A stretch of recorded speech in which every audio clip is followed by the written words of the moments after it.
I served from 1976 to 1980, and I served at Berlin Medac. I was at the hospital during that whole time. I was a combat medic. I was at 91 Bravo, and I served in the psychiatric department at first when I got there, and then the rest of the time I was there for 4 years. So it was in the emergency room. Initially, I was single for about a year, and then I went home to marry my beautiful bride, who accompanied me for 3 years. And initially, the tour was for 3 years, and we loved it so much in Berlin that we requested to stay an extra year, and they authorized it. I lived initially on the economy at 49 Durstrasse. We spent about a year and a half there.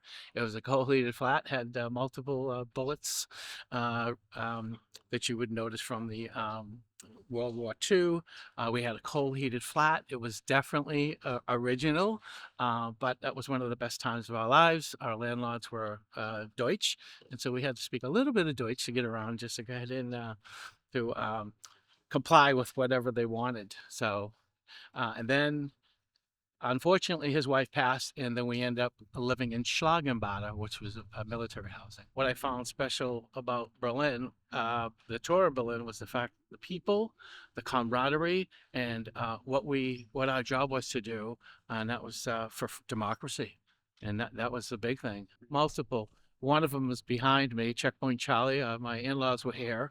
We went across and we did our thing. We toured there, and then upon return, my mother-in-law had a very difficult time getting across because they were looking at her passport compared to her current hair situation, and they had to call multiple people to verify she was not trying to leave East Berlin and come to West Berlin. So it was quite a challenge for her. So that was a big memory. But there were others, including the hospital, working in there and whatnot, training with the British.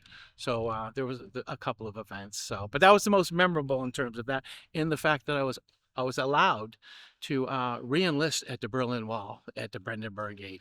I joined because I wanted to meet other people who perform the same task, and that was to provide freedom to a country post European theater, World War II.